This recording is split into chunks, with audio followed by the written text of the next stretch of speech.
জাহান্নাম তো বড় ভয়ঙ্কর। জাহান্নাম আল্লাহ রাব্বুল আলামিন বান্দার জন্যই বানিয়েছেন, আবার জান্নাতও বান্দার জন্য বানিয়েছেন। একদিন এক পয়গম্বর আল্লাহর নবী, কোন নবী আপনাদেরকে একটু বলতে হবে, আল্লাহকে প্রশ্ন করছেন। আল্লাহ একটা প্রশ্ন করি, কি প্রশ্ন? আল্লাহ তুমি তো রহমান, হ্যাঁ তুমি তো রহিম, হ্যাঁ তুমি রহমান, তুমি রহিম, সবচেয়ে বেশি দয়া তোমার, সবচেয়ে বেশি করুণা তোমার। এত বড় দয়া, তুমি দয়ার প্রভু, তুমি জাহান্নাম বানালা কেন? তুমি কেমনে বান্দাকে জাহান্নাম দিবা বলেন তো? এই প্রশ্ন কে করতে পারে? এই তো দেখছে, কোন নবী কিন্তু এরকম করে প্রশ্ন করেন নাই।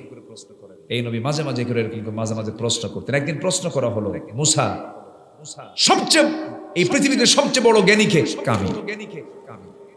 কে বলেন তো? উনি একটু ভিন্ন প্রকৃতির নবী ছিলেন, উনি আলাদা ধরনের নবী ছিলেন। সব নবীর তবিয়ত ছিল এক ধরনের, এই নবীর তবিয়তটা ছিল একটু ভিন্ন ধরনের। সব নবী ছিলেন স্বাভাবিক রাগওয়ালা, আর ইনি একটু কি একটু বাড়তি ছিল, খুব রাগ ছিল। রাগের ঠেলায় তাফসীর আসছে, মাথার চুলগুলো খাড়া হয়ে টুপি ভেদ করে বের হয়ে যেত। এত রাগ ছিল তার। এই রাগটা দরকার ছিল, কারণ ওনার প্রতিদ্বন্দ্বী ছিল কে? বলেন কে ছিল? খুব রাগী নবী ছিলেন। বনি ইসরাইলের নবী তো। বনি ইসরাইল কি সোজা জাত না বাঁকা জাত? বাঁকা জাত। এই নবীর এই মানে জাতির নবী ছিলেন মুসা আলাইহিস সালাতু ওয়াস সালাম। কম ডিস্টার্ব করছে তাকে। হঠাৎ করে ফেরাউন একদিন বলে ফেললো, মুসার তো অস্ত্রপাতি ঠিক নাই। অস্ত্রপাতি ঠিক নাই মানে মুসা যদি আল্লাহর নবী হয় তো এরকম খুঁত হবে কেন? মুসার তো একটা ছোট একটা বড়, মানে এক শিরা বেরাম। আমার কথা বুঝতেছেন?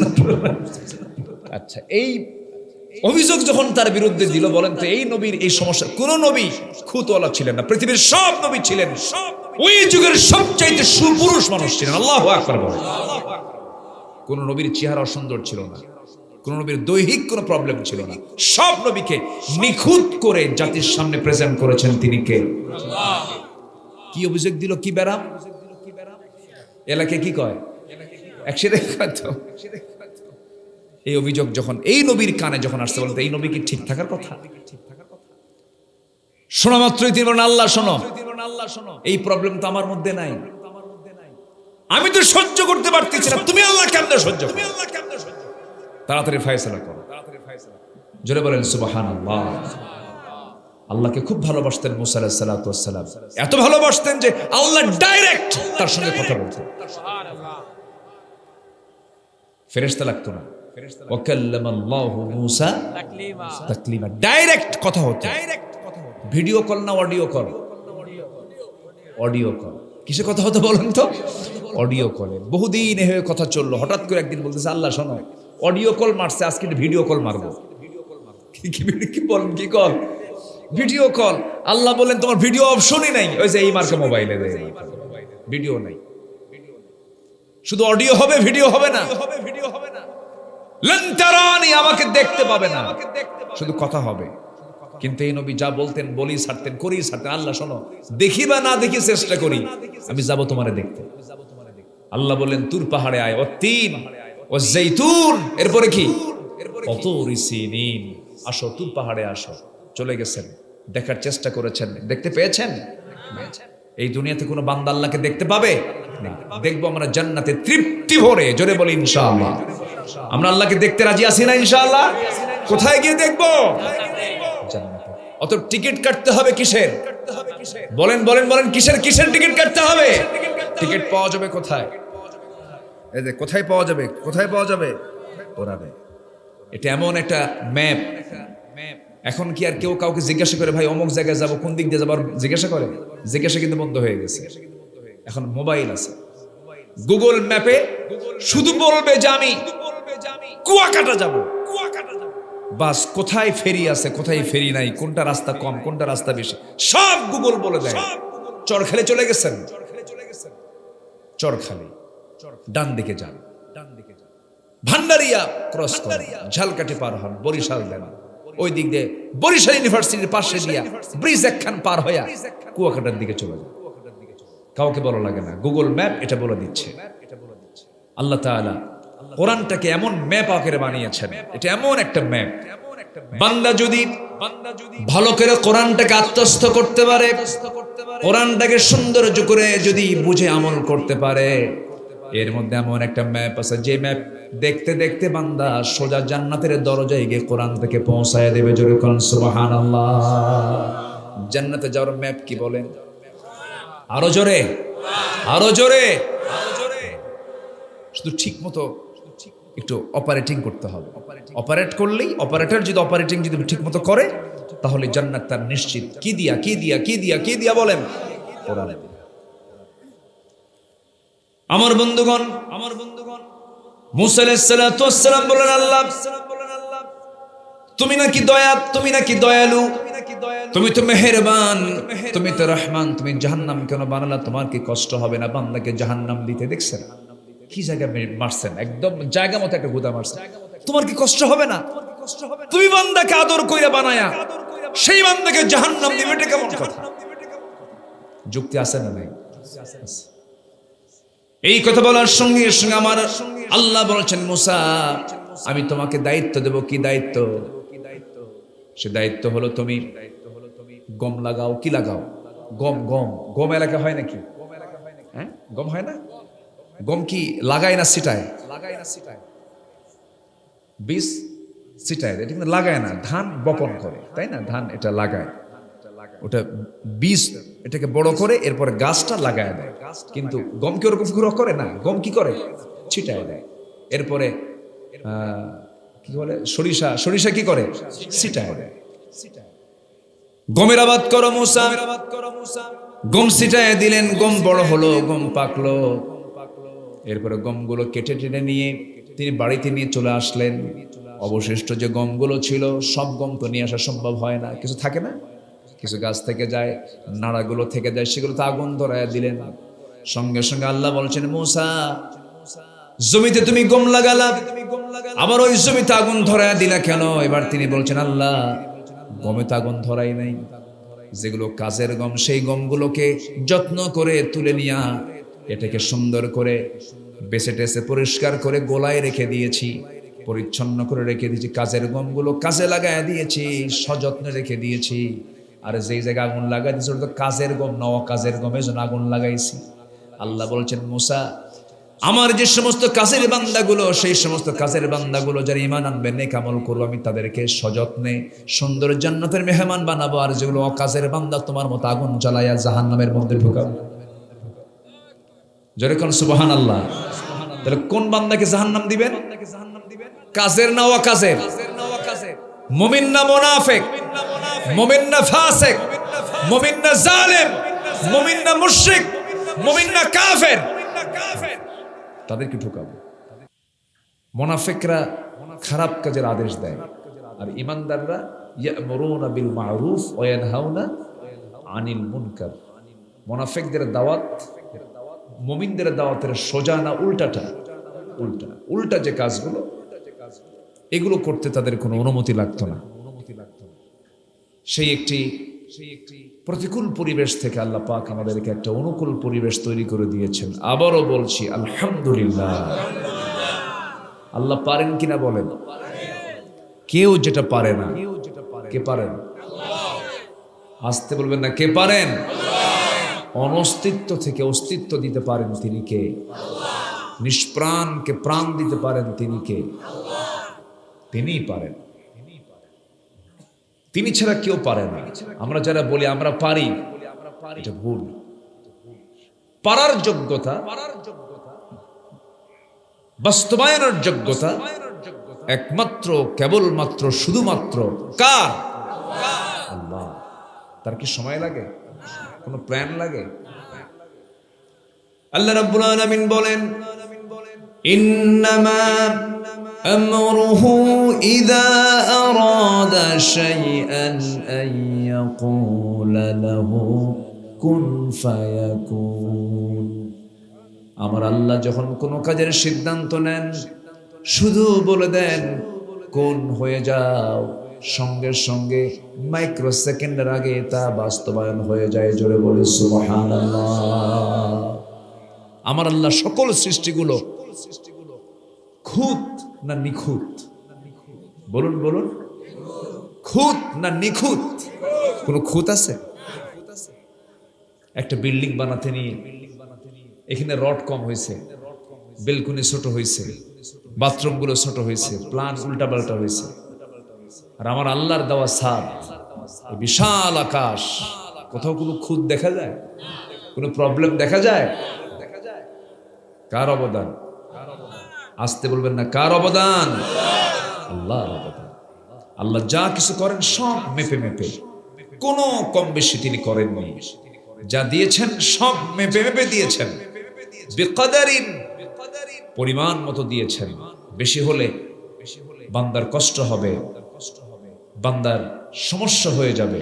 আল্লাহ পাক, ধরুন এই যে বৃষ্টি, আমরা অনেকে মনে করি বৃষ্টি হচ্ছে না কেন, এটাকে বলি না আমরা, কিন্তু বৃষ্টি হচ্ছে না কেন এটার জবাব, সঠিক জবাব একমাত্র কার কাছে আছে? আল্লাহর কাছে আছে। আল্লাহ রাব্বুল আলামিন বলেন, ওয়াল্লাযী নাযালা মিনাস সামাই মাআন বিকদারিন মাউন বিকদারিন ফাআনশারনা বিহি বালদাতাম মাইতান কাযালিকা তুখরাজুন। জোরে বলুন আল্লাহু আকবার। তিনি সেই মহান রব যিনি আসমান থেকে পরিমিত পানি দুনিয়াতে পাঠায় দেন বিকদারিন। এখানে আলেম উলামা যারা আছেন, পরিমিত পানি পাঠান, যে পরিমাণ পানি আকাশ থেকে নাজিল করেন সেই পরিমাণ পানি তিনি ওয়াটার সাইকেল, পানি চক্রের মধ্য দিয়া তিনি আবার জমিন থেকে আগে উঠায় নেন। জোরে বলে সুবহানাল্লাহ। যে পরিমাণ পানি মাটি থেকে দুনিয়া থেকে তোলেন সেই পরিমাণ পানি তিনি আবার পৃথিবীতে আবার বৃষ্টি আকারে নাজিল করেন। এটাকে ওয়াটার সাইকেল বলে, পানি চক্র বলে। এই পানি চক্র, এই পদ্ধতি, পৃথিবী কিয়ামত হয়ে যাবে। কেউ কি পারবে? বলেন, কেউ কি পারবে? প্রতি সেকেন্ডে ভূপৃষ্ঠ থেকে প্রায় 16 মিলিয়ন টন পানি বাষ্প হয়ে উপরে ওঠে প্রতি সেকেন্ডে। তার পরিমাণ হলো 16 মিলিয়ন টন। কেউ তো সুবহানাল্লাহ বললেন না? 16 মিলিয়ন টন পানি আল্লাহ তাআলা জমিন থেকে আকাশে তোলেন। ওটা কি মানে ময়লা পানি সহ? কি পানি? ফ্রেশ পানি। সে পানির মধ্যে কোনো ভেজাল, কোনো আর্সেনিক, কোনো জীবাণু। আমার বন্ধুগণ, প্রতি সেকেন্ডে যদি 16 মিলিয়ন টন যদি পানি বাষ্প হয়ে যায়, বছরের পরিমাণ দাঁড়ায় হলো 513 ট্রিলিয়ন টনে। 513 ট্রিলিয়ন টন পানি আল্লাহ পাক প্রতি বছরে জমিন থেকে তোলেন। এই যে সিস্টেম, এই যে পদ্ধতি, পৃথিবী পরিচালনার পদ্ধতির জন্য সবচেয়ে বড় প্রয়োজন হলো পানি। এই ডিপার্টমেন্ট সম্পূর্ণ কন্ট্রোল করেন তিনি কে? এরপরও বান্দা কয়, আল্লাহ আমারে কি দেখে? আল্লাহ আমারে কি দেখে? কোথায় বঙ্গোপসাগরের পানি? কি ওটা কি মিঠা না লবণ?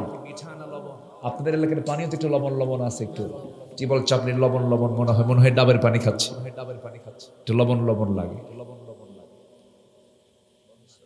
ওই বঙ্গোপসাগরের পানিগুলো আল্লাহ রাব্বুল আলামিন যখন তুলেন, যখন তিনি জমিন থেকে যখন পানিগুলো তুলতে নেন, কি তার সিস্টেম?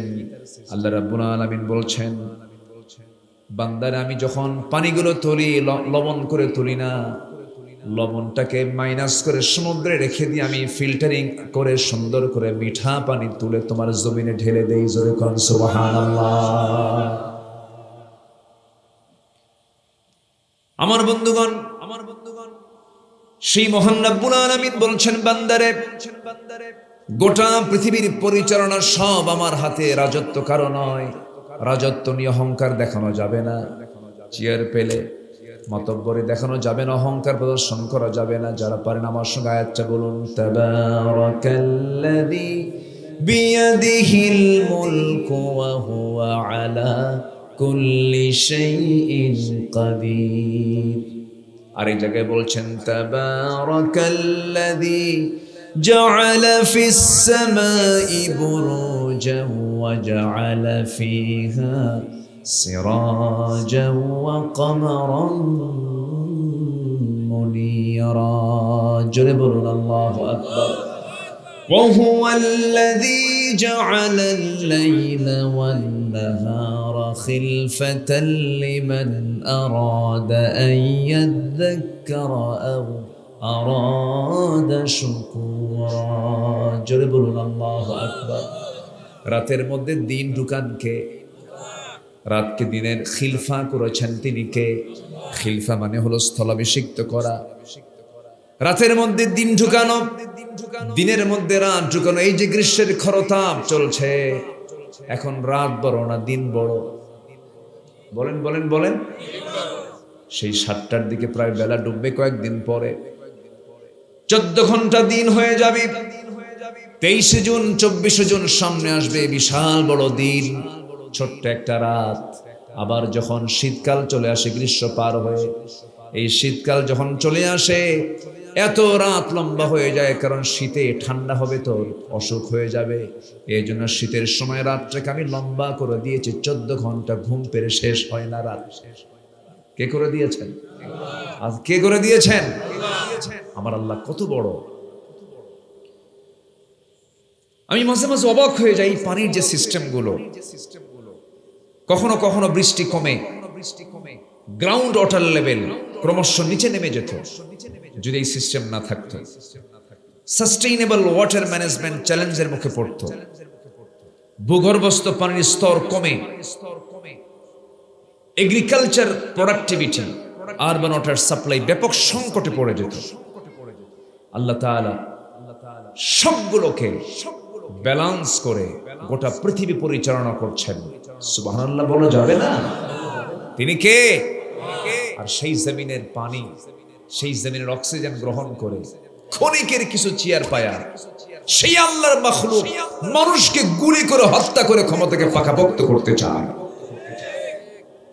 আল্লাহ ছাড় দিয়েছেন কিন্তু ছেড়ে দেন নাই কিছু সুযোগ দিয়েছিলেন কিন্তু মাঝে মাঝেই বলতো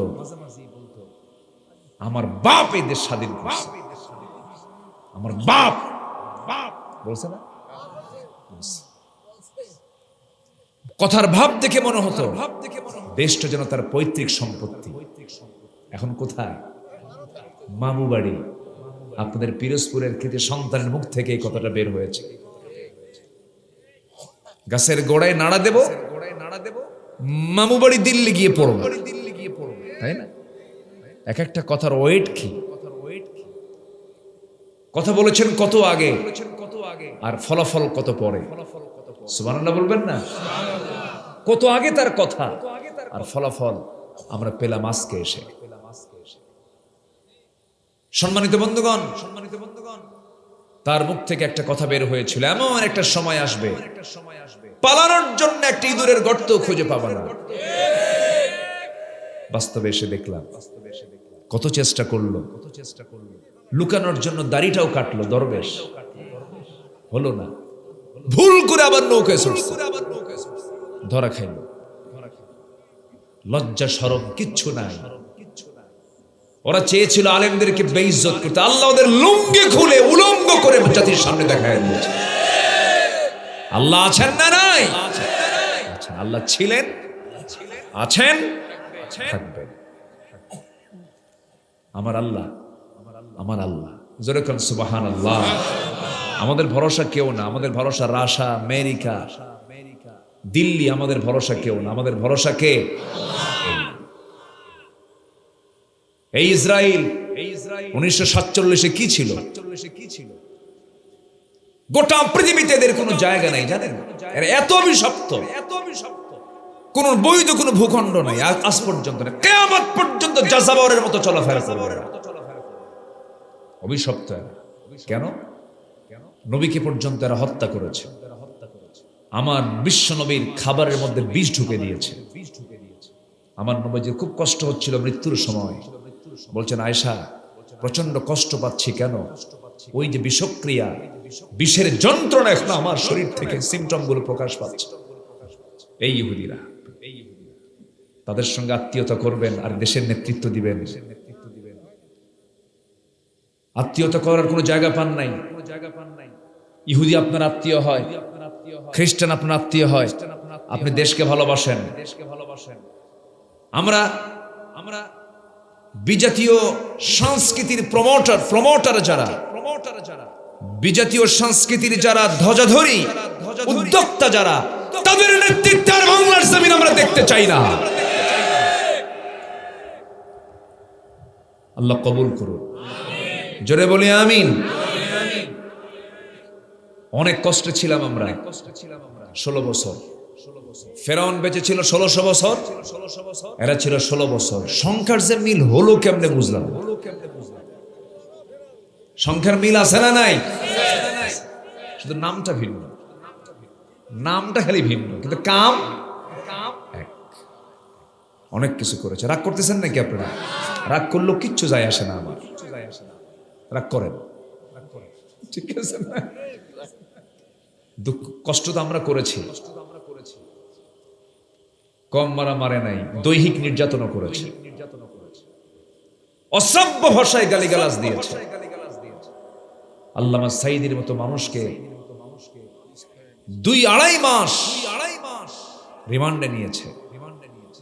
74 বছর বয়সে তিনি জেলখানায় ঢুকেছেন। 74 বছর বয়সে কি থাকে তার? রাত জেগে জেগে ওয়াজ করে করে লাইফটাই শেষ করে দিয়েছে। সেই লোকটাকে নিয়ে একটানা 2.5 মাস রিমান্ডে নিয়েছে। একটানা 3 দিন এক চেয়ারে বসায় রেখে তাকে প্রশ্ন করা হয়েছে। হিন্দু পুলিশ দিয়ে তার গালে থাপ্পড় মারা হয়েছে। এই দৃশ্যগুলো সহ্য করতে না পেরে কলিজার টুকরা বড় সন্তান মরহুম মকবুর রফিক বিন সাঈদী স্ট্রোক করে ইন্তেকাল করেছে। পৃথিবীতে সবচাইতে বড় বোঝা হলো যখন বাবার কাঁধে যখন সন্তানের লাশ ওঠে। এতগুলো কষ্ট যন্ত্রণা উনি যা সহ্য করেছেন, শেষ পর্যন্ত তাকে বিষ প্রয়োগ করে হত্যাও করা হয়েছে। ফলাফল দিয়েছেন কে? ফলাফল আছে না নাই? ফলাফল আছে না নাই? আমরা ফলাফল কার কাছে চাবো? আমরা কার অপেক্ষায় থাকবো না, আমরা অপেক্ষায় থাকবো একজনের কাছে। তিনি কে? আল্লাহ রাব্বুল আলামিন বলেন, কোনো টেনশন করবা না। ফাইদা আযামতা ফাতাওয়াক্কাল আলাল্লাহ ওয়াল্লাহু ইউহিব্বুল মুতাওয়াক্কিলিন ওয়া মান ইয়াতাওয়াক্কাল আলাল্লাহ ফাহুয়া হাসবুহ। যে ব্যক্তি আল্লাহর প্রতি তাওয়াক্কুল করবে, ভরসা রাখবে, এটাই তার জন্য যথেষ্ট। কারো সাহায্য লাগে না। জোরে কোন সুবহানাল্লাহ। সম্মানিত ভাইয়েরা, উঠতে একটু দেরি হলো। আমি আসছি কিন্তু বহু আগে। মাগরিব পড়েছে এসে এখানে জামাতের সাথে মাগরিবের নামাজ আমি আদায় করতে চেয়েছি, কিন্তু আমাকে আদায় করতে দেয়নি।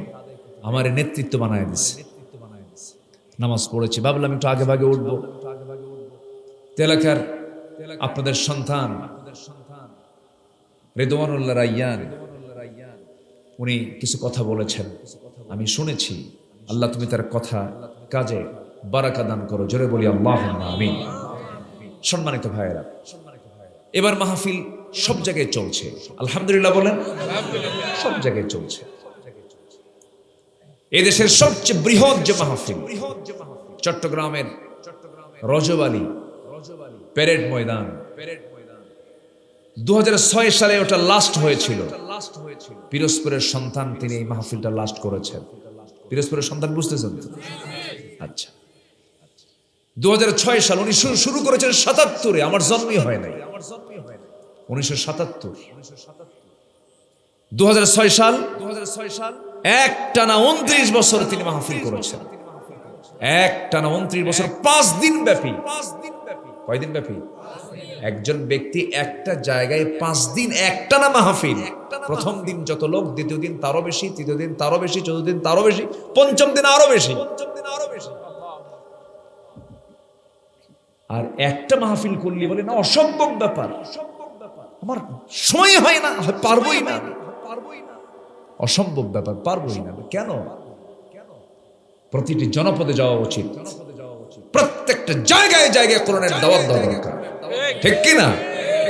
উচিত। আল্লামা সাঈদী এমন কোন থানা নাই, এমন কোন জোন নাই, এমন কোন দ্বীপ নাই, এমন কোন অঞ্চল নাই যেখানে তার পায়ের ছোঁয়া লাগে নাই।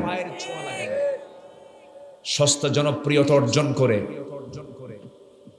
আল্লাহ দিলের খবর জানেন। আল্লাহ সবাইকে ইখলাসের সাথে দ্বীনের প্রচার করার তৌফিক দান করুন, জোরে বলি আমিন। সম্মানিত ভাইয়েরা, সেই 29 বছর মাহফিল উনি করলেন, 6 থেকে নিয়ে 2024 সাল পর্যন্ত।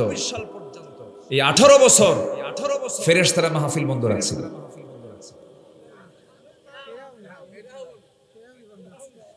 ফেরেশতা কোয়ার কারণ আছে বাবাজি, ফেরেশতা চোখে দেখা যায়। এই 5 আগস্টের পর থেকে যারা ছিল ক্ষমতায় তাদেরকে দেখা যাচ্ছে? দেখা যায় না ফেরেশতাকে, দেখা যায় না এদেরকে। ফেরেশতাই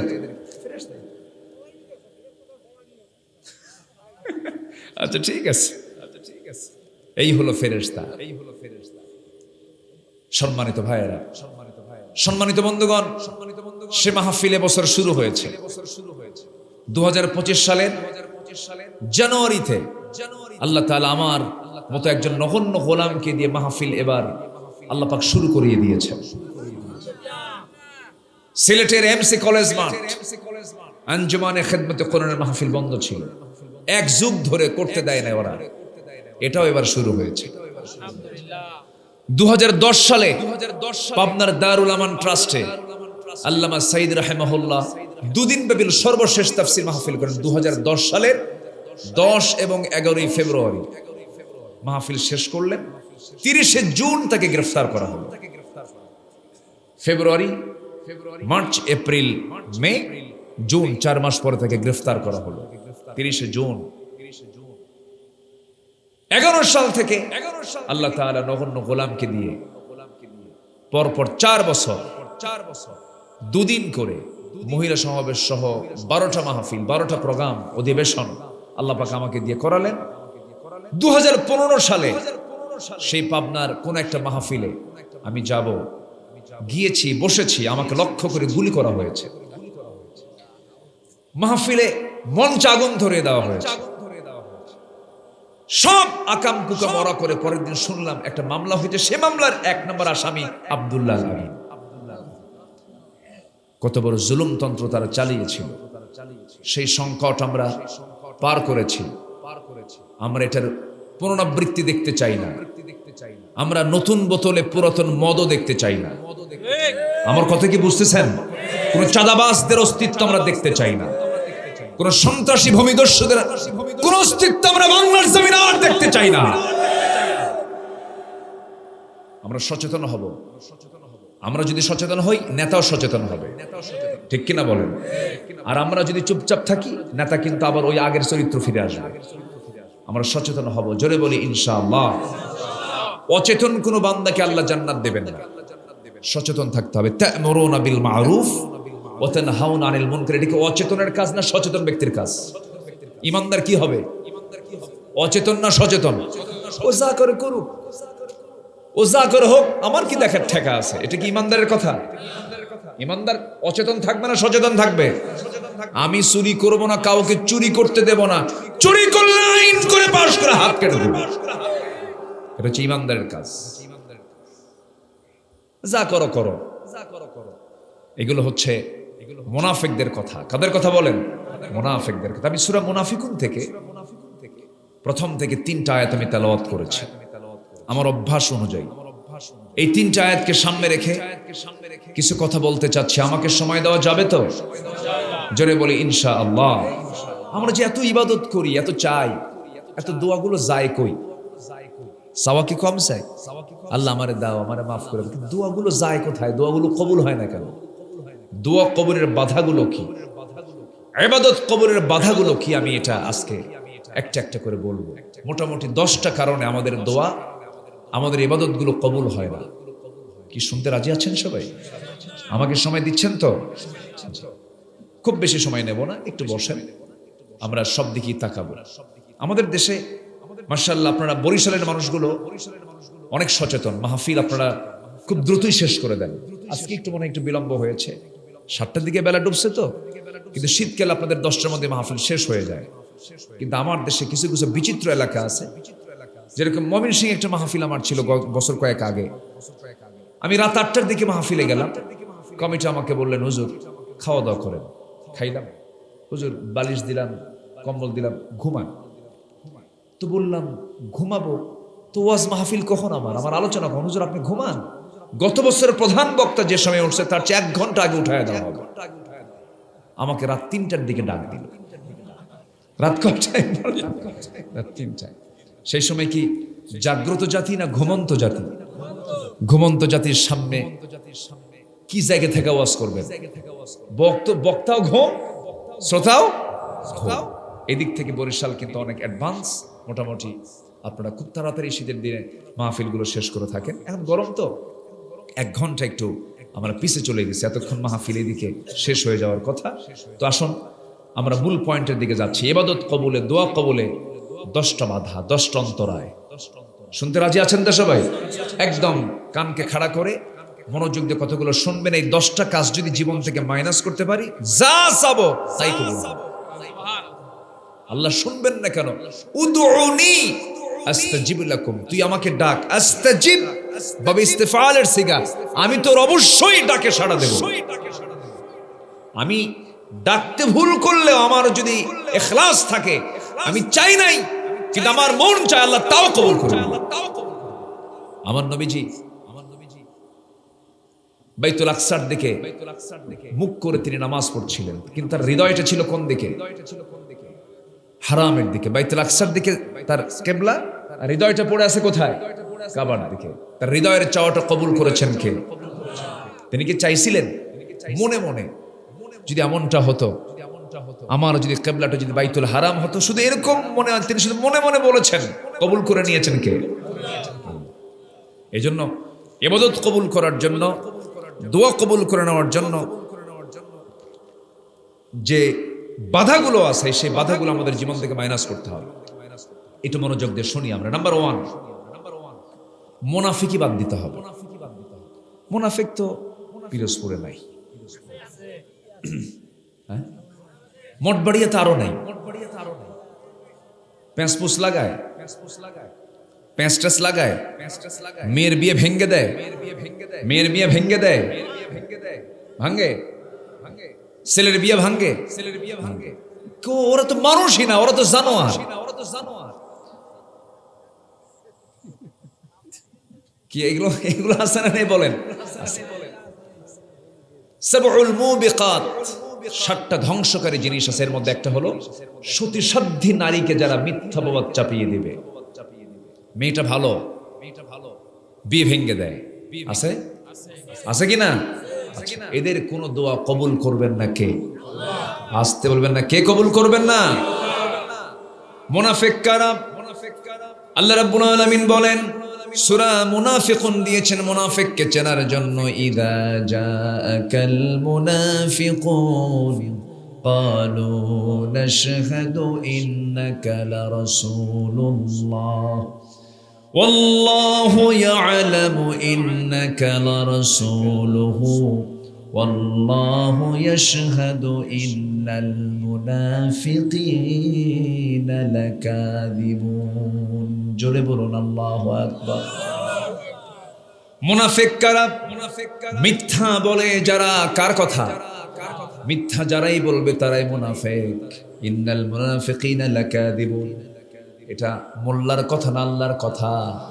এখানে যারা বসে আছে, আমরা জীবনে কোনোদিন মিথ্যা কথা বলি নাই। হ্যাঁ, দূরে যাবেন কই? নিজের মধ্যেই তো সমস্যা। ওষুধ কিন্তু নিজের মধ্যেই দেওয়া লাগতেছে। মিথ্যা কথা বলি আমরা। অনেকে চুপ করে আছেন, মনে সব ফেরেশতা। এই মিথ্যা আছে কিনা বলেন? আছে। তাহলে ওষুধ কি দেওয়া দরকার? শোনেন, এই পৃথিবীতে একজন মানুষ যার জীবনে একটা কৌতুক করো মিথ্যা মুখ থেকে কোনোদিন বের হয় নাই, কৌতুক মিশ্রিত মিথ্যাও তিনি বলেন নাই, তিনি হচ্ছেন মুহাম্মদ সাল্লাল্লাহু। আলাইহি ওয়াসাল্লাম তিনি এত সরল ছিলেন, ডানে তাকাবেন, ঘাটটা ঘুরায়া তাকাতেন, আর চোখে তাকাতেন না। আর চোখে তাকানোটাও তিনি পছন্দ করতেন না। ডান দিকে তাকানোর প্রয়োজন, সরলতা নিয়ে তিনি গোটা দেহ ঘুরায়া তিনি তাকাতেন। বাম দিকে তাকানোর প্রয়োজন, আর চোখে তাকাতেন না, গোটা বডি ঘুরে তিনি তাকাতেন। রাস্তায় যখন হাঁটতেন কখনো বুক উঁচু করে হাঁটতেন না, তিনি মাথাটা একটু নিচু করে দুইটা পায়ের বৃদ্ধাঙ্গুলের দিকে নজর দিয়ে দিয়ে তিনি আস্তে আস্তে জমিনে হাঁটতেন। কারণ বিনয়ী বান্দা কখনো অহংকার করে জমিনে হাঁটবে। কিছু লোকের বডি ভালো, কিছু কিছু ইয়াং ছেলে আছে না, একটু বডি ভালো, 6 ফুট লম্বা, 80 কেজি ওজন, চেহারাটা একটু কমলা লেবুর মতো, একটু চেহারা ভালো। রাস্তায় যখন হাঁটে, হাঁটার ভাব সব দেখে মনে হয় একটা মাল যাচ্ছে। এই আসেন, এরকম আসেন নাই বলেন, বুঝাই যে আমি একখান মাল, কিচ্ছু না, শুধু লাইন শুধু ডাইরেক্ট হওয়া দরকার। লাইন ডাইরেক্ট বুঝলেন তো, একটু অ্যাবর্শন কি বলে, একটু যদি ডিহাইড্রেশন যদি হয়, ডাইরেক্ট লাইন হয়, বেশি না, শুধু ছোট ঘরে টয়লেটে শুধু 7-8 বার যদি যাওয়া আসা করে, কি আছে? কিছু কিছু আছে, সব হিরো জিরো হয়ে যাবে। অহংকার দেখানোর কিছু নেই। অহংকার একমাত্র করবেন তিনি কে? আসতে বলবেন না, তিনি কে? আল্লাহ। যে দেহ ফজরে জায়গা পায় না, যে দেহ রুকুতে সময় পায় না, যে দেহ সেজদা দেওয়ার জন্য প্রস্তুত থাকে না, সেই সুস্থ দেহের কোনো মূল্য আল্লাহর দরবারে। আমরা মিথ্যা কথা বলবো না, জোরে বলি ইনশাআল্লাহ। মিথ্যা বললি সে কি হবে? ইন্নাল মুনাফিকিনা লাকাযিবুন। কত ভয়ঙ্কর কথা। একজন সাহাবী ছিলেন, ইসলামের দ্বিতীয় খলিফা ওমরে ফারুক রাদিয়াল্লাহু তাআলা আনহু। ইসলামের দ্বিতীয় খলিফা কে বলেন? ওমরে ফারুক। তিনি কি, তার নাম শুনে কি মনে হয়, নরম মানুষ ছিলেন না গরম মানুষ ছিলেন? নরম না গরম? গরম ছিলেন, খুব মেজাজি ছিলেন, গরম তবিয়তের মানুষ ছিলেন। আবার প্রথম খলিফা সাইয়েদনা আবু বকর, তিনি ছিলেন কি, নরম হলেও সিদ্ধান্তে অনড় ছিলেন, সিদ্ধান্তে অনড় ছিলেন, অবিচল থাকতেন তিনি। অনেকদিন আগে এক মাহফিলে বললাম, ওমরে ফারুককে চিনেন কে? সামনে থেকে ছোট্ট একটা ছেলে দাঁড়ায় বলে, হুজুর আমি চিনি। কে? আমাদের বাড়ির দোতলায় ভাড়া থাকে। আমাদের বাড়ির দোতলায় ভাড়া থাকে। এই ওমর ভাড়া থাকা ওমর নয়, এই ওমর আফগানিস্তানের মোল্লা ওমর নয়। এই ওমর হলেন সেই ওমর, যে ওমরের সিদ্ধান্ত আল্লাহ রাব্বুল আলামিন কবুল করে নিয়ে আয়াত পর্যন্ত নাজিল করেছেন। আল্লাহ তাকে এত সম্মান দিয়েছেন, আল্লাহ রাব্বুল আলামিন কোরআনের নাম দিয়েছেন ফুরকান। একজন ব্যক্তির খেতাব দিয়েছেন, রাসূল তাকে বলেছেন ওমরে ফারুক। হক এবং মিথ্যার বাস্তবায়ন ঘটাতে গিয়ে ওমরে ফারুকের দৃষ্টান্ত, এর দ্বিতীয় জুড়ি কেউ ছিল না। আমার বন্ধুগণ, সাইয়েদনা ওমরে ফারুকের মতো মানুষ, ওমর ফিল জান্নাহ, আমার ওমর জান্নাতি। আমার পরে যদি নবুয়তের সিলসিলা জারি থাকতো, লাকানা ওমর, ওমর নবী হয়ে যেত। সেই এত পদমর্যাদায় থেকে থাকা ওমর, তিনি একদিন ডুকরে ডুকরে কাঁদতে কাঁদতে নবীজির সিলেক্ট করা একজন সাহাবীর হাতে তিনি মুনাফিকের তালিকা রেখেছিলেন। হুযায়ফা রাদিয়াল্লাহু আনহুর কাছে এসে বলছেন, হুযায়ফা রে, আমার তো মনে হচ্ছে ওই তালিকা আমার দেখা দরকার। কোন তালিকা? মুনাফিকের তালিকা, যে তালিকা রাসূল তোমার কাছে রেখে দিয়েছেন। কেন, কি হয়েছে? তিনি বলতেছেন, দেখো তো সেই তালিকার মধ্যে আমি ওমর, খাত্তাবের ছেলে ওমর, আমার নামটা আছে নাকি? হুযায়ফা বলছেন, আপনি কি অসুস্থ হয়ে পড়েছেন নাকি? আপনাকে তো রাসূল জান্নাতি বলেছেন, আপনার নাম কেন মুনাফিকের তালিকায় থাকবে? ওমরে ফারুক ডুকরে ডুকরে কাঁদতে কাঁদতে বলছেন, আমার মন বলছে আমি বুঝি মুনাফিক হয়ে গেছি। আমি কি মুনাফিক হয়ে গেলাম কিনা, এটা নিশ্চিত হওয়ার জন্য আমি তোমার তালিকা দেখতে এসেছি। এমন একজন দামি সাহাবী, তিনি যদি নিজেকে সন্দিহান মনে করেন আমি মুনাফিক হয়েছি কিনা, আমার বন্ধুগণের জন্য অন্যের দিকে না তাকায়া মুনাফিকের খাসরতগুলো নিজের জীবন থেকে মাইনাস করার দরকার আছে না নাই? এক নাম্বার হলো যে ব্যক্তি মিথ্যা ছাড়বে সে ব্যক্তি মুমিন হয়ে যাবে। জোরে বলে সুবহানাল্লাহ। মিথ্যা বলা যাবে না। মিথ্যা বললাম মানে মুনাফিকের সিম্পটম চলে আসলো। মিথ্যা মানুষকে জাহান্নামের দিকে নিয়ে যায়, সত্য মানুষকে জান্নাতের দিকে নিয়ে যায়। রাসূলের হাদিস, রাসূল বলেছেন মিথ্যা টেনে তাকে জাহান্নামের দিকে নিয়ে যাবে। দুঃখজনক হলো ৭৭ থেকে নিয়ে ২০২৫ সাল পর্যন্ত যত সরকার এসেছে, যত সরকার আমরা দেখেছি, এর অধিকাংশ যারা নেতৃত্বে ছিল তার অধিকাংশ ছিল সত্যবাদী না মিথ্যাবাদী? বলেন সত্যবাদী না মিথ্যাবাদী? শুধু মিথ্যা প্রতিশ্রুতি দিয়ে ক্ষমতার মসনদে বসেছে। চিন্তা করো যে কি মিথ্যা কথাগুলো বলতো তারা। আগামী নির্বাচনে যদি আমাদেরকে নির্বাচিত করেন, মদিনার সনদে দেশ চালাবো। একটা অনিসলামী দলের নেত্রী বলে যদি ক্ষমতা পায় আবার নির্বাচিত যদি হতে পারি মদিনার সনদে দেশ চালাবো। মদিনার সনদে তো দেশ চালায় নাই, মোদির সনদে দেশ চালাইছে। কিসের সনদে? মোদির সনদে, মদিনা না। এখন বসে আছে কোথায় গিয়ে? কার কাছে? জি, যার সম্পর্ক তার সাথে তো থাকবে, ঠিক আছে না? মুসাব্বা যার সঙ্গে থাকবে সেই তো সেখানেই যাবে, ঘুরে ফিরে সেখানেই যাবে, এটাই স্বাভাবিক। তাহলে দোয়া কবুলে, ইবাদত কবুলে অন্তরায় হলো 10টি বাধা, 10টা কাজ অপকর্মের। মানে 1 নাম্বার হচ্ছে মুনাফিকি। 1 নাম্বার কি বলেন তো? মুনাফিকি। আরো কয়টা পড়ে আছে বলেন? 9টা। আবার কোরআনের আলোকে মুনাফিকদের কিছু বৈশিষ্ট্য আছে। এটা মোটামুটি 15টা বৈশিষ্ট্য আছে। তাহলে 15 আর 9 কত হয়? 24টা। বলেন তো 1 রাত দরকার না আরো রাত দরকার? তাহলে কালকেও করি, কি করা যায়? শুনবেন আপনারা? থাকবেন ইনশাআল্লাহ। জি, এতটুকু সাহস যে করেছেন বলি আলহামদুলিল্লাহ। আমি তো কালকে পারবো না, আমার কালকে আরেক জায়গায় মাহফিল আছে, যেতে হবে। তবে আমার প্ল্যান আছে, আমি একটা পরিকল্পনা হাতে নিয়েছি। মাহফিল এক জায়গায় একাধিক দিন হওয়া দরকার। দর্শের হক এটাই। একটা পরিপূর্ণ আলোচনা উপহার দেওয়ার জন্য 2 দিন 3 দিন হলে পরে খারাপ হয় না ভালো হয়? ভালো হয়। এটা উচিত। ইদানিং কেমন যেন ভাবসাব কেমন যেন হয়ে গেছে আলোচকদের। 2-3 মিনিট একটা মোটিভেশন না কি কয়, মোটিভেশন দিয়া 2-3 মিনিটে ধাপধুপ মাইরা পরে ফেসবুকে একদম আপলোড দিয়া মিলিয়ন মিলিয়ন ভিউ হইয়া সিট হয়ে কাজ হয়ে পড়ে থাকে। এ আসে না বলুন তো? এগুলো কি না? আল্লামা সাইদি হচ্ছেন আমাদের এই পথের অগ্রপথিক, বলি আলহামদুলিল্লাহ। এক জায়গায় চিটাগাঙে কয়দিন? 5 দিন। এটা যেন আলোচকদের মাথায় থাকে, এটা মাথায় রেখে আসেন। ফাঁকিবাজি বন্ধ করতে হবে। ফাঁকিবাজি বন্ধ করিয়া এগুলো মেন্টালিটি ভাবে মাথায় নিতে হবে। হুজুরদের মধ্যে ফাঁকিবাজি আছে না নেই বলেন তো? আচ্ছা।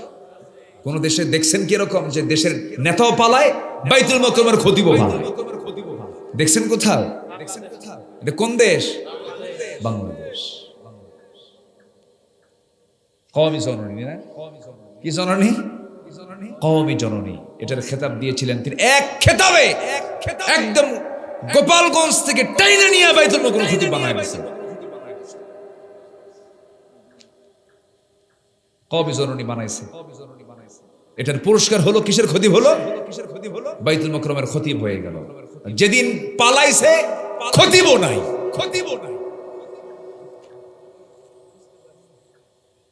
কি কথা কি বোঝা যায়? কথা বোঝা যায়? প্রতারণা এগুলো কি বলেন তো? এগুলো কি প্রতারণা, ধোঁকাবাজি এগুলো। এটাও মুনাফিকের বৈশিষ্ট্য। আল্লাহ আমাদের এগুলো থেকে বাঁচান। জোরে বলি আল্লাহুম্মা আমিন। কওমি জননী যে বলেছে এটা তার হৃদয় থেকে আসে নাই।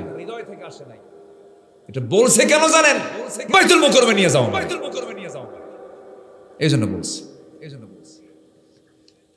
এই প্রতারক যারা, আল্লাহ রাব্বুল আলামিন তাদের ব্যাপারে বলেছেন, ওয়া ইযা লাকুল্লাযীনা আমানু ক্বালু আমান্না ওয়া ইযা খালাউ ইলা শায়াতিনহিম ক্বালু ইন্না মাআকুম ইন্নামা নাহনু মুস্তাহজিউন।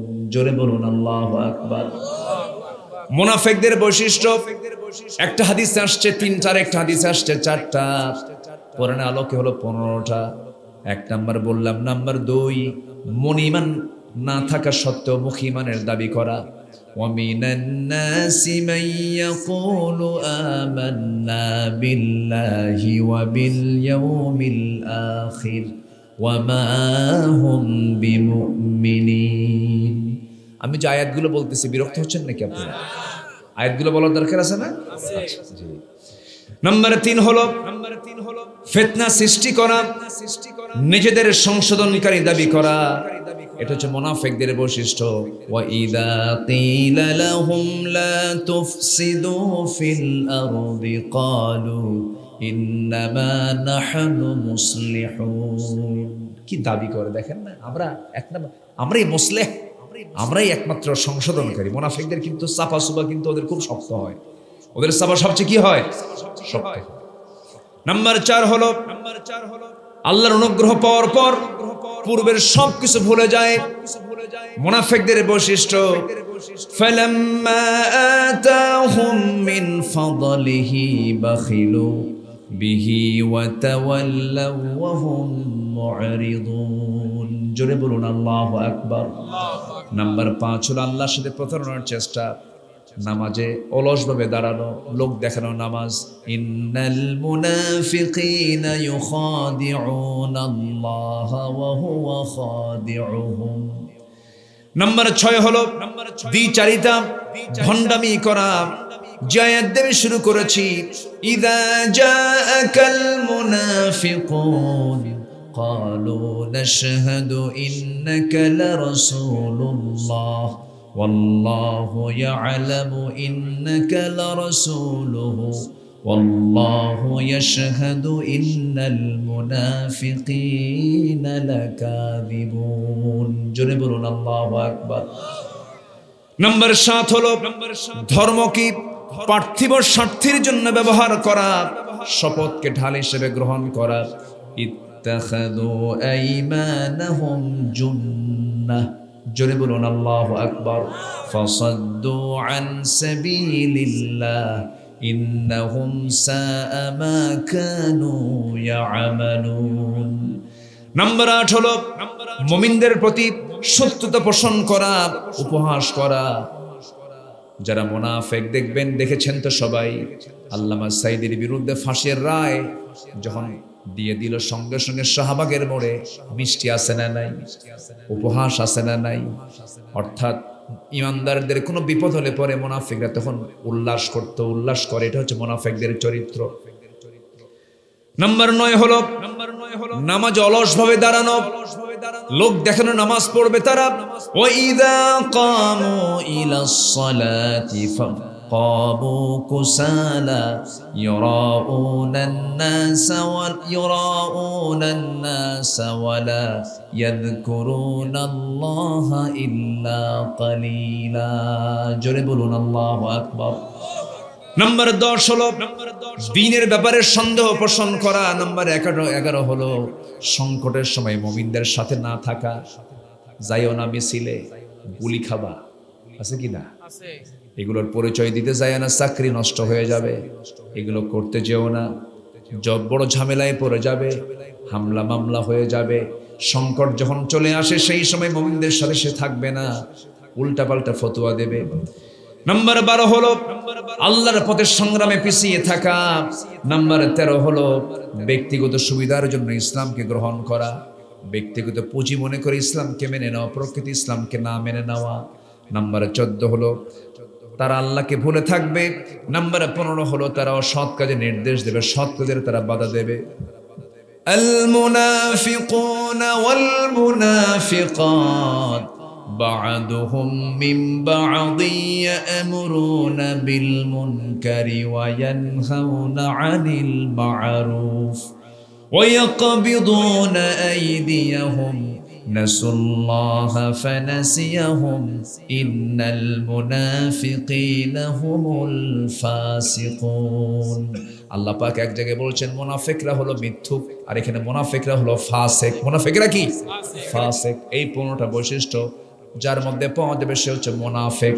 কোরআনের আলোকে, কিসের আলোকে বলেন? কোরআনের আলোকে। আমরা কি মুনাফিক থাকবো? মুনাফিক তো নাই, আমরা আবার মুনাফিক থাকবো কেন নাকি? আমরা মুসলমান। জি, কি সুন্দর করে বলে ফেলেছেন। বলি আলহামদুলিল্লাহ, আমরা মুসলমান। আমরা কি বলেন? মুসলমান। আমরা আহলে হাদিস বুঝি না, আমরা হানাফি বুঝি না, আমরা কোন পীরের দরবার বুঝি না, আমরা সুন্নি বুঝি না, আমরা কোন নির্দিষ্ট দলের মধ্যে সীমাবদ্ধ থাকতে চাই না। সংকীর্ণতা দূর করে আকাশের মতো হৃদয় বানিয়ে গোটা পৃথিবীর মুসলিম উম্মাহ একটা দেহের মতো মনে করে সামনে সবাইকে ভ্রাতৃত্বের প্ল্যাটফর্মে যদি আমরা এক হতে পারি, গোটা দুনিয়ার নেতৃত্ব মুসলমানদের হাতে চলে আসবে। তবলিগ বলে চিল্লা না দিলে তো কিছুই হয় না। পীরের দরবার বলবে মুরিদ না হলে তোর দামই নাই। দল বলবে শপথ না নিলে তো কিসের আলেম? ঠিক কিনা বলেন? এক একজন এরকম করে বলবেন, কড়া হবেন, কোনো কাম হবে না। আসেন না আমরা বলে ফেলি হুয়া সাম্মাকুমুল মুসলিমিন, এবং ওমান আহসানু ক্বাওলা মিম্মান দাআ ইলাল্লাহ ওয়া আমিলা সালিহান ওয়া ক্বালা ইন্নানি মিনাল মুসলিমিন। আমি মুসলমান। আমি কি বলেন? যেরকম আমি কি বলেন? মুসলমান। আপনি শপথ নিবেন না? বলে দিল জাহেলিয়াতের মৃত্যু, শেষ, ফতোয়া দিয়ে শেষ করে দিল। পীর সাহেব বলল মুরিদ হলো না, ও খারিজ। তবলিগ বলল চিল্লা দিল না, ও শেষ। না, হৃদয়কে প্রশস্ত। আমার রাসূল ইহুদির লাশ দেখে দাঁড়ায় গেছেন। ইহুদির লাশ দেখে, ইহুদির লাশ দেখে বলা হলো, হুজুর আপনি ইহুদির লাশ দেখে দাঁড়ালেন? কেউ কি মানুষ না? ওয়ালাকাদ কাররামনা বানি আদম, আমি আদম সন্তানকে সম্মান দিয়েছি। একটা মরা মানুষ সে ইহুদি হোক না কেন, আমি কি তার সম্মানে দাঁড়াবো না? আল্লাহু আকবার বলো। আর আমরা ফতোয়া দিয়ে বলি ওর তো ঈমানই নাই, ও কাফের, ও আজাদ, ও আমার দলই করে না, ও ও অসাম্প্রদায়িক, ও নাই। কি রাগ করতেছেন নাকি আপনারা? এই কথাগুলো কি বলার দরকার আছে? হ্যাঁ হ্যাঁ, কি সুন্দর করে চাচা দুজন কি মনোযোগ দিছে। মোবাইল একখান দিয়ে কিন্তু সামনে দিয়ে রাখছে, ভিডিও করতেছে, কিন্তু দেখেন না, রেকর্ডও করতেছে। কি ডিজিটাল দুনিয়া হয়ে গেল দেখেন, চাচার হাতে কি সুন্দর মোবাইল, আসল ফোন। মাশাআল্লাহ। আপনার আমার আলোচনা আছে আপনার কাছে? মাশাআল্লাহ।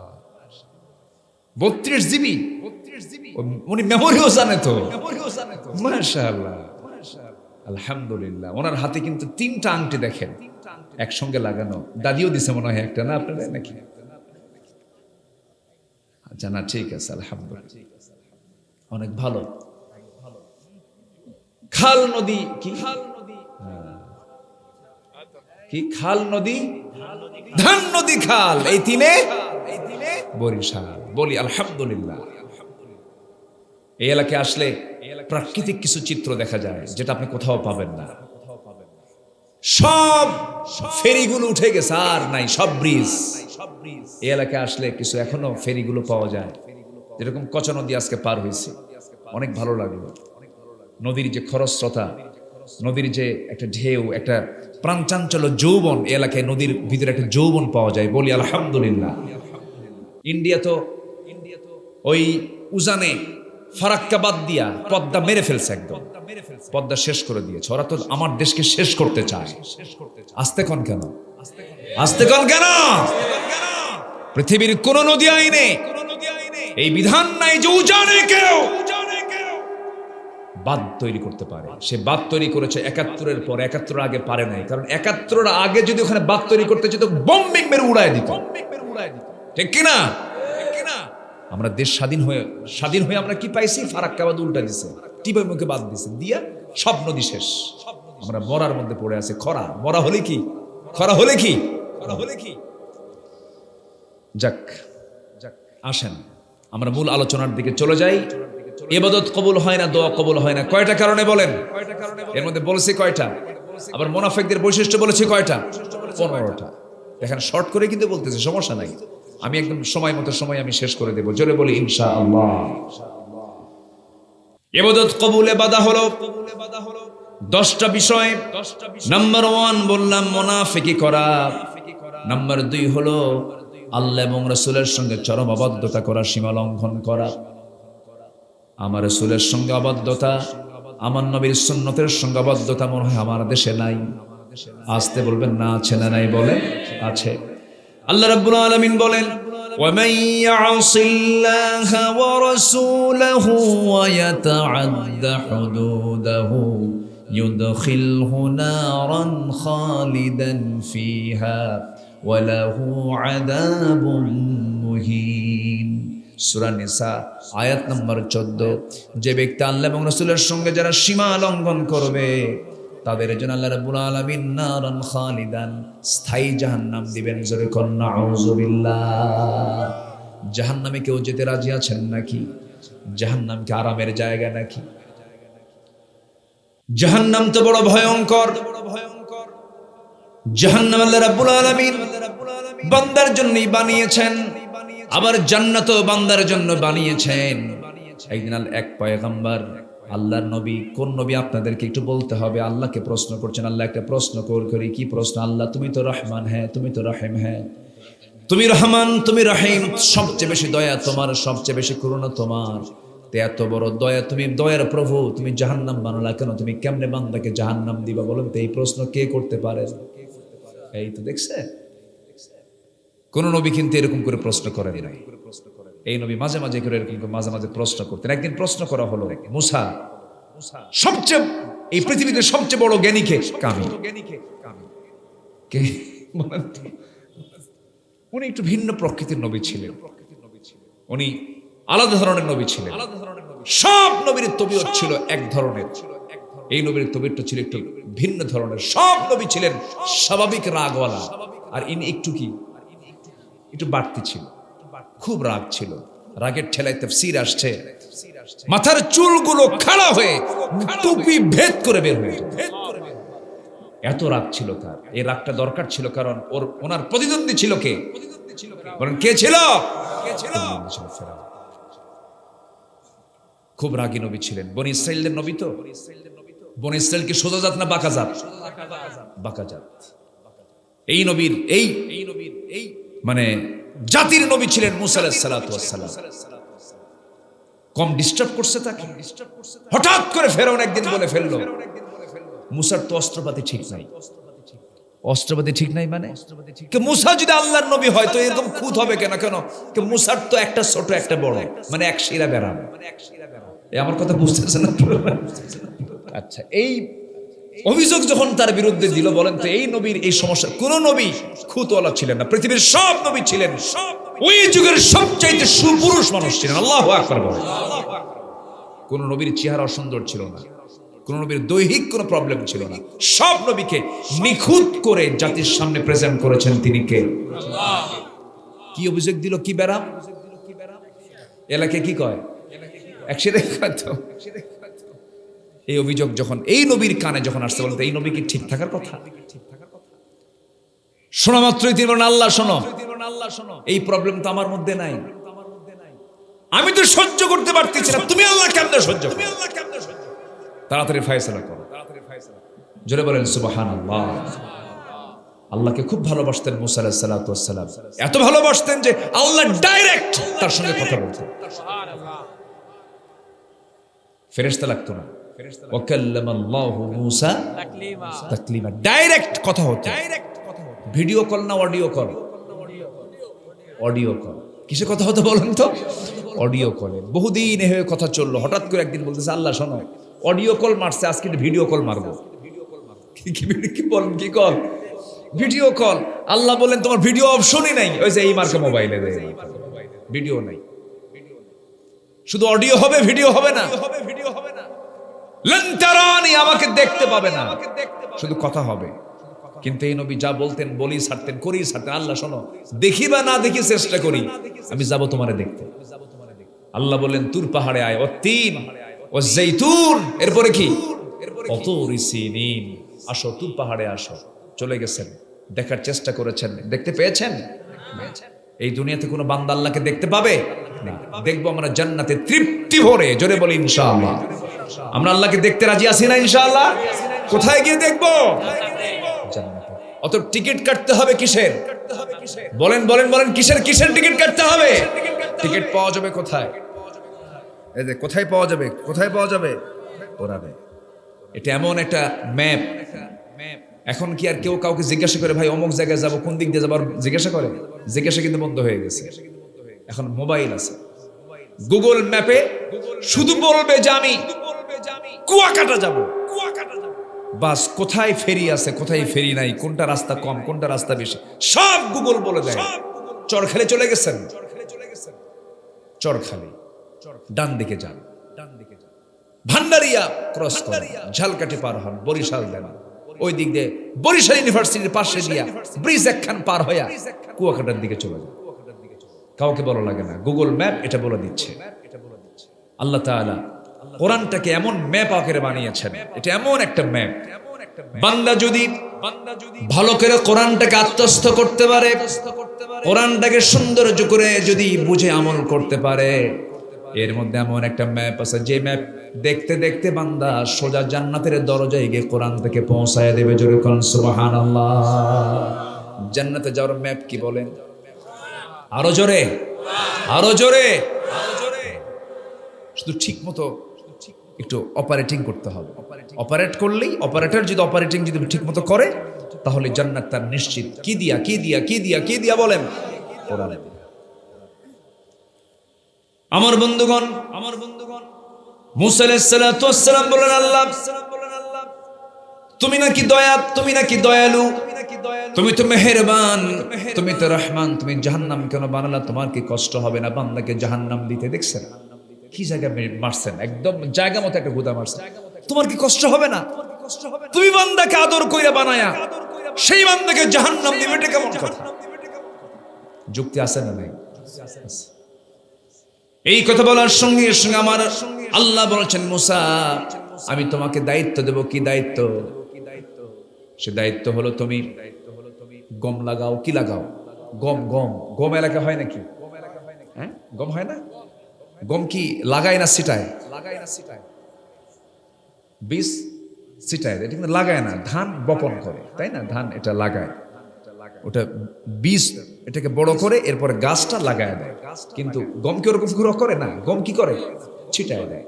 এরপরে কি বলে, সরিষা, সরিষা কি করে? ছিটায় দেয়। গমের আবাদ করো মুসা। গম ছিটায় দিলেন, গম বড় হলো, গম পাকলো। এরপরে গমগুলো কেটে টেটে নিয়ে তিনি বাড়িতে নিয়ে চলে আসলেন। অবশিষ্ট যে গমগুলো ছিল, সব গম তো নিয়ে আসা সম্ভব হয় না, কিছু থাকে না, কিছু গাছ থেকে যায়, নাড়াগুলো থেকে যায়, সেগুলো তো আগুন ধরায় দিলেন। সঙ্গে সঙ্গে আল্লাহ বলছেন, মুসা জমিতে তুমি গম লাগালা, আবার ওই জমিতে আগুন ধরায় দিলা কেন? এবার তিনি বলছেন, আল্লাহ গমে তো আগুন ধরাই নাই, যেগুলো কাজের গম সেই গমগুলোকে যত্ন করে তুলে নিয়া এটাকে সুন্দর করে বেছে টেছে পরিষ্কার করে গোলায় রেখে দিয়েছি, পরিচ্ছন্ন করে রেখে দিয়েছি। কাজের গমগুলো কাজে লাগায় দিয়েছি, সযত্নে রেখে দিয়েছি। আর যেই জায়গায় আগুন লাগাই দিয়েছি ওটা তো কাজের গম না, অকাজের গমের জন্য আগুন লাগাইছি। আল্লাহ বলছেন, মুসা আমার যে সমস্ত কাজের বান্দাগুলো, সেই সমস্ত কাজের বান্দাগুলো যারা ঈমান আনবে, নেক আমল করবে, আমি তাদেরকে সযত্নে সুন্দর জান্নাতের মেহমান বানাবো। আর যেগুলো অকাজের বান্দা, তোমার মতো আগুন জ্বালাইয়া জাহান্নামের মধ্যে ঢুকাবো। যেরকম সুবহানাল্লাহ। তাহলে কোন বান্দাকে জাহান্নাম দিবেন? কাজের না অকাজের? মুমিন না মুনাফিক? মুমিন না ফাসিক? মুমিন না জালেম? মুমিন না মুশরিক? মুমিন না কাফের? তাদেরকে ঢুকাবো। ওরা তো অকাজের। আর কাজের বান্দাগুলোকে আমি যত্ন করে জান্নাতে ঢুকাই, আমি আল্লাহ নিজে সাক্ষাৎ করব, নিজে সাক্ষাৎ করব। আল্লাহ বলছেন, লেখা করতে চাও? লেখা, লেখা মানে সাক্ষাৎ।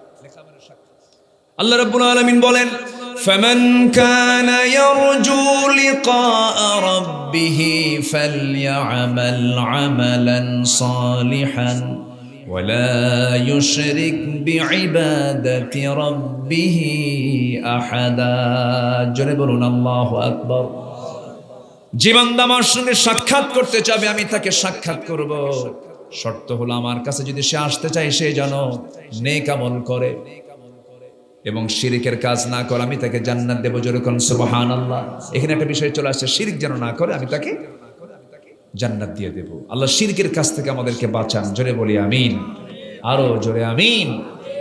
সম্মানিত ভাইরা, নাম্বার 3, নামাজে যাদের অলসতা থাকবে তাদের কোনো দোয়া কবুল হবে না।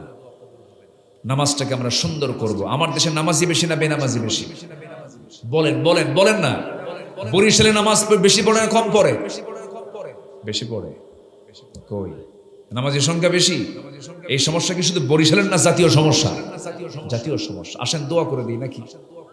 ওই যে একজন লোক, এই ভাই, ওই যে ভাই, কিছুই কয় না, তাকায় না।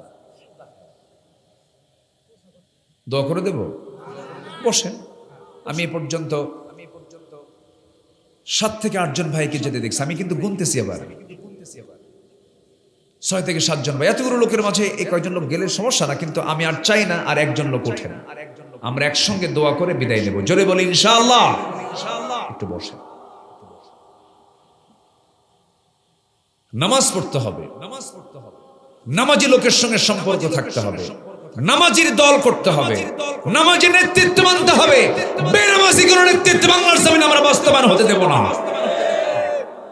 নামাজের নেতৃত্বে থাকতে হবে। যে দলের জনসভায় গেলে পরে নামাজ নাই, আছে না এরকম দল? আছে না নাই? বিরাট জনসভা, জাতীয় নেতৃবৃন্দ উপস্থিত থাকবেন। জনসভার ডাক দিছে 2টার দিকে, সব চলে গেছে। 2টার দিকে যে রাত সন্ধ্যা 7টা পর্যন্ত প্রোগ্রাম চলে, একটানা 6 ঘন্টা। জোহরের আজান হয়, আসরের আজান হয়, মাগরিবের আজান হয়। নেতাও পড়ে না, কর্মীও নামাজ পড়ে না। যেই কর্মসূচিতে নামাজের কর্মসূচি নাই, ওটা জাহান্নামের কর্মসূচি। কথা ক্লিয়ার? কথা ক্লিয়ার? আমরা নামাজ পড়বো, জোরে বলি ইনশাআল্লাহ। রাসূলকে মহব্বত করব, কম না বেশি? তারকে অবাধ্য হব না আনুগত্য করব? আনুগত্য করব। রাসূল নাই, এক সাহাবী পাগলের মতো হয়ে গেছে। মক্কা ছেড়ে রাসূল মদিনায় চলে গেছেন। এই সাহাবী তার বউকে ডাক দিয়ে বলছে, বউ চলো আমরাও চলে যাই। বউ রাজি হয়ে গেছেন, স্বামীও রাজি হয়ে গেছেন। আল্লাহ একটা সন্তান দান করেছেন, ছেলের সন্তান। তাকে সঙ্গে করে নিয়ে স্বামী বউ দুজন মিলে সপরিবারে তারা মদিনার দিকে রওনা দিচ্ছেন। মক্কায় তাদের ব্যবসা বাণিজ্য আছে। সবকিছু ছেড়ে দিয়ে যখন মদিনার দিকে রওনা দিলেন, এমন সময় ওই সাহাবীর ভাইরা খবর পেল। ভাইরা করলো কি, জোর করে তার ছেলের সন্তানকে জোরপূর্বক নিয়ে চলে গেল। ওই সাহাবীর শ্বশুর বাড়ির লোকজন খবর পেল, তার স্ত্রীকে জোর করে তার কাছ থেকে ছিনতাই করে নিয়ে চলে গেল। আমাদের মেয়েকে মদিনায় যেতে দেব না, জোর করে নিয়ে চলে গেল। তিনি মুস্কি হাসি মেরে আল্লাহর শুকর আদায় করে বলছেন, আমার সন্তানকে নিয়ে গেছো, নিয়ে যাও। আমার বউটাকে নিয়ে গেছো, বউ তোমরা নিয়ে চলে যাও। কিন্তু আমি আমার ঈমান নিয়ে আমি টিকে থাকতে চাই। আমি সব দরবার ছাড়বো, কিন্তু নবীর দরবার ছাড়বো না। সন্তানের মায়া ত্যাগ করে, স্ত্রীর মায়া ত্যাগ করে, দেশের মায়া ত্যাগ করে, ঈমানকে প্রাধান্য দিয়া সেই সাহাবী রওনা করলেন মদিনার দিকে। সেই সাহাবীর নাম হচ্ছে আবু সালমা রাদিয়াল্লাহু তাআলা আনহু। উম্মে সালমা তার স্ত্রী ছিলেন। স্বামী স্ত্রীর দাম্পত্যময় জীবনটা খুব বড় সুখময় ছিল, আনন্দময় ছিল, বরকতময় ছিল। দুজন দুজনকে খুব ভালোবাসতেন। একদিন গল্পের ছলে, কথার ছলে স্ত্রী উম্মে সালমার স্বামীকে ডাক দিয়ে বলছেন, স্বামী আমার একটা প্রশ্ন আছে, একটা জিজ্ঞাসা আছে। কি জিজ্ঞাসা? স্বামী আমার, আপনি আমাকে কেমন ভালোবাসেন বলুন? দারুণ ভালোবাসি, আমি তোমাকে খুব ভালোবাসি, খুব পছন্দ করি। আর একটা প্রশ্ন করতে চাই। কি প্রশ্ন? আপনার আগে যদি আমি উম্মে সালমা দুনিয়া থেকে বিদায় নেই, আপনি কি আমার মৃত্যুর পরে আমার জায়গায় অন্য কোনো মহিলা আনবেন নাকি? আপনি কি বিয়ে করবেন নাকি? এই জাতীয় প্রশ্ন প্রত্যেকটা মহিলার মনে মনে আসে না নাই? হ্যাঁ, আছে কি না? কারো না কারো জীবনে 2-1 বার তো এই সম্মুখীন হয়েছেন যারা বিয়ে শাদী করছেন। কি প্রশ্ন করেন এরকম? তুমি তো কিরকম মহব্বত করো, মরে গেলেই তো বিয়ে করবা, কি ঠিক আছে না এরকম? এটা কিন্তু বলে, এটা মেয়েদের নেচার। দেখছেন কি কয়? Bad habit. কে যেন কইছে ব্যাড হ্যাবিট। না, এটা বলবো না, এটা তাদের নেচার। এই কথা যখন বলে ফেলছেন ওই মহিলা সাহাবী, পুরুষ সাহাবী আবু সালমা মুস্কি হাসি মারলেন। হাসি মেরে বলছেন, স্ত্রী আমাকে তুমি এমন প্রশ্ন আমাকে আক্রান্ত করে ফেললে, আমি কি জবাব দেব? তুমিই বলে দাও। তিনি বলছেন, না, তুমি জবাবটা দিয়ে দাও না, তোমার কি পছন্দ, তোমার পছন্দ আগে শুনি। উম্মে সালমা বলছেন, আমার স্বামী, আমার পছন্দ হলো আমি আপনাকে যেহেতু দারুণ ভালোবাসি, আপনি আমাকে দারুণ ভালোবাসেন, আপনার আগে যদি আমার মরণ হয়ে যায়, আমি যদি দুনিয়া থেকে বিদায় হয়ে যাই, আমার জায়গায় আপনি আমার জায়গায় অন্য কোনো মহিলাকে স্থান দিতে পারবেন না, এটা আমার কামনা।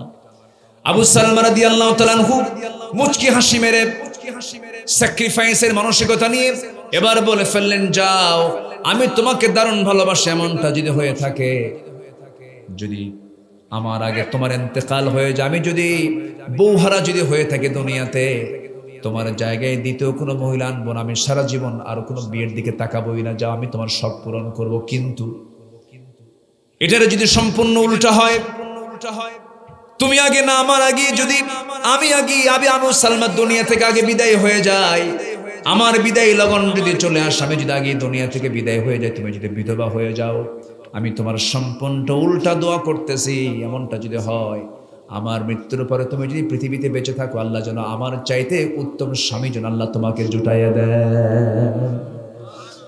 আমার আল্লাহর কাছে আবু সালমার দোয়াটাই কবুল হয়ে গেছে। কি বইয়ের দোয়া না স্বামীর দোয়া? কৃপণের দোয়া না উদারের দোয়া? বলেন বলেন বলেন। উদারের দোয়া। এবং এটা হচ্ছে ইমানকে সেভ করার দোয়া, ইমানকে সেভ করার দোয়া। কষ্ট পাচ্ছেন মনে হয় আপনারা। সঙ্গে সঙ্গে আল্লাহর দরবারে স্বামীর দোয়াটাই মঞ্জুর হয়ে গেল। আবু সালমা তো একাই চলে গেছেন মদিনায়, একটা বছর চলে গেছে। উম্মে সালমা করলেন কি, স্বামীর টানটা চলে আসছে, সন্তানটাকে লুকায় নিয়া সবার চোখ খড়াল করে রাতের আধারে একাকী রওনা দিয়েছেন, সন্তানকে সঙ্গে করে নিয়া মদিনা পর্যন্ত চলে গেছেন। মদিনার মসজিদে গিয়ে পৌঁছে গেছেন, ফজরের সময় আজান হচ্ছিল। আজান হলো, নামাজ শেষ হয়ে গেছে, নামাজের পরেই এলান হলো আসসালাতু আলাল মাইয়িত, অর্থাৎ জানাজার নামাজ। কার জানাজা? আজকের রাত্রিতে আবু সালমা দুনিয়া থেকে বিদায় নিয়েছে। যে রাত্রিতে উম্মে সালমা তার স্ত্রী যখন মদিনায় ঢুকছেন, সেই রাতেই তার স্বামী দুনিয়া থেকে বিদায় নিয়েছেন। ঢোকা মাত্রই তিনি শুনতে পেলেন, শোনা মাত্রই তার চোখের পানি আর বন্ধ হয় না। স্বামীর জন্য তিনি বেকারার হয়ে গেছেন, কান্নায় ভেঙ্গে পড়েছেন। রাসূল জানাজা সম্পন্ন করলেন। জানাজা সম্পন্ন হওয়ার পর নবীর কানে সংবাদ আসলো, হুজুর, উম্মে সালমা আজকেই মদিনায় পৌঁছে গেছে, আবু সালমা তো মারা গেল। আমার নবীজি জানাজা সম্পন্ন করে বলছেন, ও সাহাবীরা, উম্মে সালমার কাছে আমাকে নিয়ে যাও। আমার নবীজি উম্মে সালমাকে সান্ত্বনা দিয়ে বলছেন, উম্মে সালমা, চিন্তা করো না, তোমার কোলে যে সন্তান, এই সন্তান আজকে থেকে আমার সন্তান। কারণ আমি তো এতিমদের লিডার ছিলাম, এতিমের কি দুঃখ এটা আমি ভালো করে ফিল করি। কোনো চিন্তা করবা না, তোমার সন্তানের দেখাশোনার দায়িত্ব আমি রাসূল নিজের কাঁধে উঠায় নিলাম। আর তোমার বিষয়ে তুমি বিধবা থাকবে না, তোমার সুন্দর বিয়ের বন্দোবস্ত করে দেব। আমার অনেক পছন্দের সাহাবী আছে, ভালো সাহাবী আছে। যেভাবে উম্মে সালমা বলছেন, আমার স্বামী যে দুনিয়া থেকে বিদায় নিয়েছেন, আমার স্বামীর চাইতে উত্তম কোন পুরুষ এই দুনিয়া তার কেউ দ্বিতীয়টা নাই। আমার জানা মতে আমার এই দুনিয়াতে দ্বিতীয় কোনো সেকেন্ড ম্যারেজের কোনো শখ, আমার স্বপ্ন আমার নাই। এই কথা বলা মাত্র রাসূল চুপ মেরে গেলেন। আল্লাহর পক্ষ থেকে আমার নবীকে জানান দেওয়া হলো, হে রাসূল, উম্মে সালমার জন্য পৃথিবীতে একজন উপযুক্ত পুরুষ আছে, বিয়ের জন্য তিনি হচ্ছেন কেউ না, আপনি মুহাম্মদ সাল্লাল্লাহু। দোয়া কবুল হয়ে গেছে। স্বামীর দোয়া আগেই আবু সালমা এই দোয়া করে দিয়েছেন। আল্লাহু আকবার, জোরে বলি আল্লাহু আকবার। তাদের সকল ভালোবাসা, সকল মহব্বত গুলো ছিল হলো আল্লাহ এবং রাসূল কেন্দ্রিক। আমাদের সকল মহব্বত এবং ভালোবাসা করতে হবে আল্লাহ এবং রাসূল কেন্দ্রিক। এটা হচ্ছে ইমানের সবচেয়ে গুরুত্বপূর্ণ দিক। আল্লাহ কবুল করুন, জোরে বলি আমিন, আরো জোরে বলি আমিন। নাম্বার 4, দোয়া কবুল হবে না শিরিক করলে পরে। কি করলে পরে বলেন তো? শিরিক করলে পরে। মাজারের সেজদা আছে না নাই? কবর পূজা আছে না নাই? বলেন তো, আমার দেশে আছে কিনা বলেন? কবর পূজা, মাজার পূজা এগুলো আছে, এগুলো করা যাবে না। সামনে পেছনে যারা পরনিন্দা করে, হুমাজা লুমাজা আছে না, আল্লাযী ওয়াইলুল লিকুল্লি হুমাজাতিল লুমাজা আল্লাযী জামাআ মালাও ওয়া আদ্দাদা, এদের কোনো দোয়া কবুল হবে না। নাম্বার 6 হলো আল্লাহকে ভুলে থাকা, মন্দ কাজে আদেশ করা। নাম্বার 7 হচ্ছে শয়তানের পদঙ্ক অনুসরণ করা, আল্লাহ পাক তাদের কোনো দোয়া কবুল করবেন না। নাম্বার 8 হচ্ছে লোক দেখানো ইবাদত। কি দেখানো? ইরাউনান নাস, মানুষকে দেখাবে, আল্লাযীনা হুম ইউরাউন, যারা লোক দেখানোর কাজ করবে। নাম্বার 9 হচ্ছে কুফরি করা। নাম্বার 10 হচ্ছে আল্লাহর সাথে মিথ্যা দৃঢ় অঙ্গীকার করে আবার তা ভেঙ্গে ফেলা। এই 10টা বদগুণ যার মধ্যে আছে তার কোনো ইবাদত কবুল হবে না। কার আদালতে? কার দরবারে? আল্লাহর দরবারে। আল্লাহ পাক সবাইকে বোঝার তৌফিক দান করুন। সবার বাড়িতে মা বোন আছে না নাই? পর্দা করে? হ্যাঁ, খেয়াল করার দরকার আছে না নাই? পর্দা খুব গুরুত্বপূর্ণ বিষয়। আপনি জানেন 4 জন পুরুষকে একজন নারী জাহান্নামে নিয়ে যাবে। স্বামীকে নেবে, বাপকে নেবে, ভাইকে নেবে, বড় ছেলেকে নেবে। একমাত্র কারণ হলো মেয়েদের অবাধ মেলামেশা। আমাদের খেয়াল করার দরকার আছে কিনা বলেন তো? আচ্ছা, বাড়িতে এই কাজগুলো করবেন। আল্লাহ তুমি সবাইকে তার পরিবারের যত্নশীল হওয়ার তৌফিক দান করুন। আমার মেয়ে কি করছে, আমার মেয়ে কোথায় যাচ্ছে, খবর নেওয়ার দরকার আছে কিনা বলেন? আচ্ছা, একটা মোবাইল মানে একটা নারীর হাতে, ইম্যাচিউরড, অপ্রাপ্ত, অবুঝ একটা নারীর হাতে, একটা মেয়ের হাতে মোবাইল তুলে দেওয়া মানে কি জানেন? একটা পুরুষকে হাতে তুলে দেওয়া। আমি মনে করি এটা একটা পুরুষের হাতে, যে এখনো ম্যাচিউরড হয়নি এমন পুরুষের হাতে একটা মোবাইল তুলে দেওয়া মানে হলো একটা নারীকে তুলে দেওয়া। আমি কিন্তু এক কথায় সব বলে ফেলি। আমরা এই সমস্ত বিষয়ে সর্বোচ্চ খেয়াল রাখার চেষ্টা করব। গত বছর 3 আগে চুয়াডাঙ্গা একটা মাহফিল ছিল। খুলনা বিভাগের একটা জেলা চুয়াডাঙ্গা, বৃহত্তর কুষ্টিয়া। তো মাহফিলে এসে খেতে বসলাম। এক মুরব্বী এসে বললেন, হুজুর আমার মেয়ের জন্য একটু দোয়া করবে। কেন, কি দোয়া? মেয়েটাকে বিয়ে দিছে ঠাকুরগা। নাম শুনছেন ঠাকুরগা? এটা জেলা না, আছে একদম সর্বোত্তরের জেলা ঠাকুরগা, একদম হিমালয়ের সঙ্গে লাগানো। কি এত দূরে বিয়ে দিলেন? খুলনার মেয়ে এত দূরে গেল কেমন হুজুর? কি কব? আমি বললাম ঘটক কে বলেন, এত দূরের ঘটক কে? হুজুর মোবাইল। ঘটক কে? হ্যাঁ, যদি কারো মেয়ের বিয়ে না হয়, যদি খুব টেনশন করেন, একটা করে মোবাইল হাতে দিবেন, তাও বিয়ে হয়ে যাইবে। অবৈধ কাজের কোনো বরকত, অবৈধ কাজের কোনো বরকত নাই। যে বিয়েতে আব্বা আম্মা নাই সেই বিয়েতে কোনো বরকত। আল্লাহ তুমি সবাইকে বোঝার তৌফিক দাও। এই ছেলেরা, যুবকরা যারা আছো, আকাম কুকাম করা যাবে না। লুকায় সাপায় যেটাই করবা সেটাই তোমার জন্য বড় ক্ষতির কারণ হয়ে যাবে। হারামের কোনো আরাম নেই, অশান্তি ভোগ করবে। বউয়ের জ্বালায় তুমি শেষ হয়ে যাবে, ঠিক আছে? আবার স্বামীর জ্বালায় আমার মা বোন আপনিও শেষ হয়ে যাবেন। শুধু জ্বালার জ্বালা। মোহাব্বত তো আগেই করছে, বিয়ের আগে তো সব প্রেম করছে। প্রেম কি আসলে বিয়ের আগে হয় না বিয়ের পরে হয়? বিয়ের আগে প্রেম মূলত কি হয়? বিয়ের আগে না বিয়ের পরে? বিয়ের পরে। বিয়ের পরেই তো প্রেম, বিয়ের আগে তো প্রেম না। বিয়ের আগে তো বিয়ে হবে। আর যারা বিয়ের আগে প্রেম করে শেষ করে যখন বিয়ে করে আর প্রেম থাকে না, তখন হয় কি লেখি, তখন কি হয়? আল্লাহ পাক এগুলো থেকে আমাদেরকে বাঁচান। জোরে বলি আল্লাহুম্মা আমিন।